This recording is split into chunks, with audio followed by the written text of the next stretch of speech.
Hello you wonderful people and welcome to something new in the comic room with me, Comic Rob.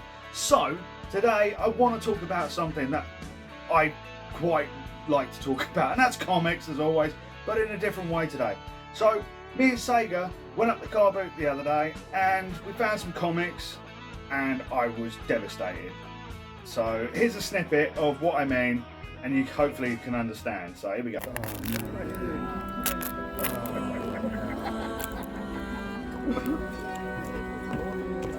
What? Water damage. Water damage, huh? Oh, tragic. Tragic. I can't even take those ones apart. So yeah, as you can tell, the comics were trashed. I didn't want to talk over it because I wanted you to genuinely see my reaction. I was devastated. The comics were trashed. They had so much water damage. They were all stuck together and some of them just could not be saved. And I didn't have the heart to leave some of the others there, so I tried to buy as many as I could. And yeah, I brought them back here, and I'm going to talk about like the storage of how I store my comics, how I like to store them and basically protect them.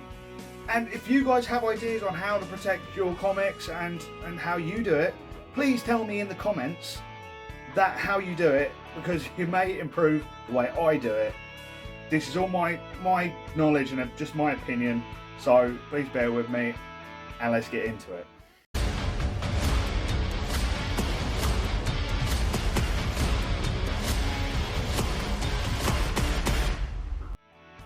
Right then, there's no messing around today. Today we're looking at how I protect my comics, and these are how I do it.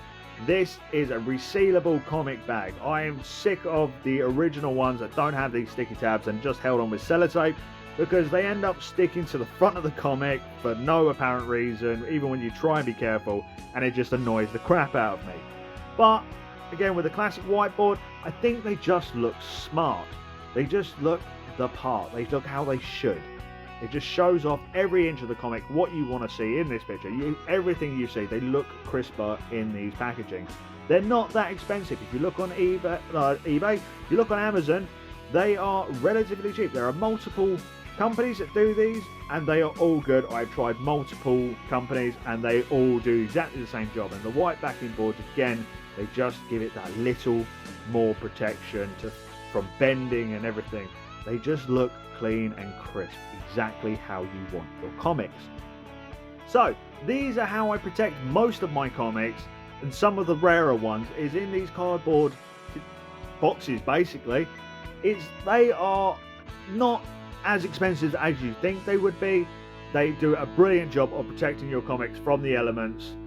They come in a multitude of different styles. Again, I've got Hellboy, Captain America and the Incredible Hulk. I've got 4 boxes and they have done the job brilliantly for the past 7 years. I cannot complain about these. Again, there's a bit of sun fade on the front of them because unfortunately I haven't put a blind up in the comic room, which is stupid of me because the sun is one of the biggest destroyers of comics just through sun damage. Fading is a massive issue. The last thing you want to do is look at a faded comic cover. This is the first thing you see. I bought all this shelving thinking it'd be a great idea to store my comics, and again, it is to a degree. The cardboard does its job without bending the comics. I can stack them up nicely, but the sun damage, again, where I haven't included a blind, I need to keep these covered with a sheet just to make sure that I'm not going to fade the edges and create more issues for myself later down the line. This is not the most ideal situation. I've realised that over the years because my collection just keeps growing. So I am looking to upgrade this whole system to some more boxes, not the cardboard ones. I'm more looking at the plastic ones. There are multiple plastic ones that store 150 to 300 comics, which are stackable. So I think for me as a massive collector, the stackable option is probably the way forward for me because I'm running out of room in the comic room, to be honest. And this is what potentially could happen if you do not look after them. The covers come away from the staples. They get weather worn, they get ripped, they get bent in every place you do not want them to be. I've seen comics folded in half and I've brought them home trying to save them by putting heavy items on top of them to try and get them out. Hell, I'm even looking at sending a couple off just to try and save them to get them pressed properly.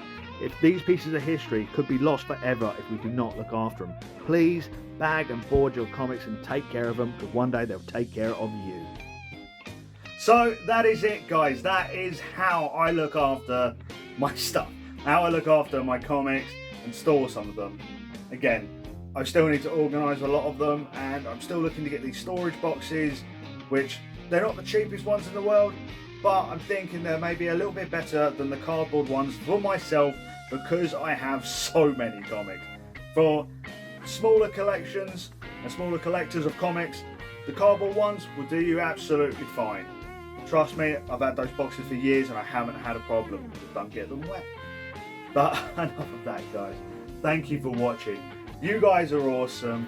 Thank you very much. I'll see you next time.